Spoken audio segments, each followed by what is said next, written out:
जय हिंद स्टूडेंट्स, पहल एकेडमी में आप सभी का स्वागत है। आज हम बात करेंगे क्लास 7th की एक्सरसाइज 9.2 के क्वेश्चन नंबर 8 के बारे में। ठीक है, क्या लिखा हुआ? Find the cost of polishing a circular table top.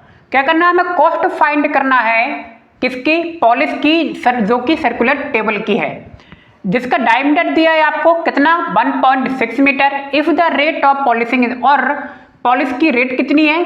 15 metre square. ठीक है, आपको क्या दिया है? इस सर्कुलर टेबल का टॉप की पॉलिशिंग की रेट बतानी है और रेट आपको दी गई है 15 पर मीटर स्क्वायर। ठीक है, तो आइए अब देखते हैं।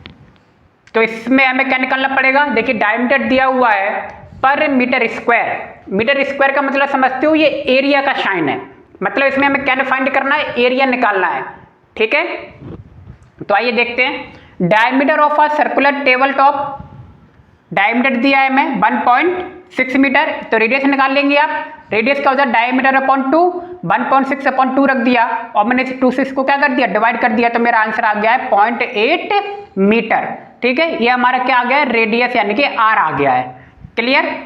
तो अब देखिए, now area of circular table, area समझ गया ना मैंने क्यों निकाला है? मैंने सर्कमफेरेंस नहीं निकाला है, वो कॉस्ट ऑफ पॉलिशिंग है सर्कुलर टॉप। समझ गए? ये इसमें क्या दिया है? एरिया है। ये जो कॉस्ट है किसकी है? ये, क्योंकि मीटर स्क्वायर है। मीटर स्क्वायर कहाँ आता है? ये एरिया में आता है। ये बात समझनी है। हमने एरिया क्यों निकाला इसका? बात समझ में आ रही है ना? क्योंकि ये एरिया है, मैं बार बार कह रहा हूं। नहीं तो हम, अगर एरिया नहीं होता, 15 मीटर हो जाता, तो हम क्या निकाल लेते? फिर सर्कमफेरेंस निकाल लेते। ठीक, तो अब देखिए, पाई आर स्क्वायर, पाई की वैल्यू वो सवाल में कह रहा है कि आपको 3.14 लेनी है। आर की वैल्यू मैंने रख दी 0.8 का स्क्वायर। क्लियर? 2 बार मैंने लिख दिया। अब देखिए, लिखने के बाद इसको सॉल्व करने के 2 तरीके हैं। पहला देख लो, मैं पॉइंट जब हटाऊंगा इसका 3.14 का, तो अपन में 100 आएगा। कि पॉइंट के बाद 2 डिजिट है, 20। पॉइंट के बाद 1 डिजिट है, 10 इसका आ गया। जब मैं इसका भी पॉइंट हटाऊंगा, 10 यहाँ पे आ गया। ठीक है, तो ऊपर क्या बचा? 314 मल्टीप्लाई 8 अपन में क्या आया? 100 मल्टीप्लाई 10 मल्टीप्लाई 10। क्लियर? अब मैं देखो, पहले मैं 2 से काट देता हूं। पहले 2 से मैंने 8 को काटा, 2 से मैंने 10 को काटा, तो 4/5 आ गया। क्लियर? ऐसे इसको ही मैंने काटा, तो 4/5 इसका आ गया। अब इस 4 से जो ऊपर है, मैं उससे 100 काट दूंगा। 100 को जब मैं काटूंगा तो आएगा 25। क्लियर? और नीचे ये 5 है ही पहले से, 2 से काटा हुआ। तो ऊपर क्या बचा आपका? ऊपर एक 4 से मैंने 100 को काट दिया था, तो एक 4 भी कैंसिल हो गया। तो ऊपर क्या बचा आपका? 314 मल्टीप्लाई 4 अपॉन ये 25, और ये 5 और 5 का मैंने मल्टीप्लाई कर दिया, तो यह आ जाएगा 25। क्लियर? तो नीचे बचा है 25 मल्टीप्लाई 25। अब मैंने क्या किया? ऊपर मल्टीप्लाई कर दिया 4 का, तो ये आ गया, और 25 को 25 में किया तो आ गया 625। अब क्या करेंगे? 625 से इसको क्या करेंगे? डिवाइड करेंगे। ठीक है, और डिवाइड करने पे आपका फाइनली ये आंसर आ जाएगा। और ये आपका क्या है? ये एरिया है। तो क्या एरिया क्या आया है? 2.0096 मीटर स्क्वायर। ये आपका एरिया आ गया है।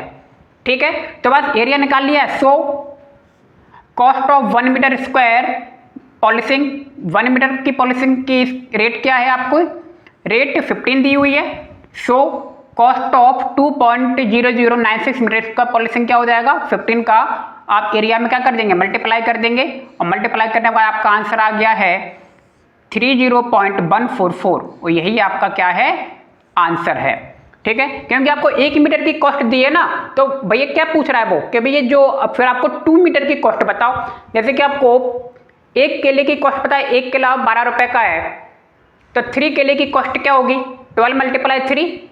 इसी तरीके से सवाल किया गया है। ठीक है, अब देखिए, यहाँ पे मैंने आपको पॉइंट हटा के करवाया था, सवाल समझ में आ गया होगा। अब देखिए दूसरा मेथड, मान लीजिए ये हो गया, मैं यहाँ पे थोड़ा सा मिटा रहा हूं अगली स्टेप के लिए। अब देखिए, ठीक है, अब देखिए इसमें क्या करेंगे? मान लीजिए ये लिखा हुआ है, ये अपॉन में कुछ नहीं है अभी।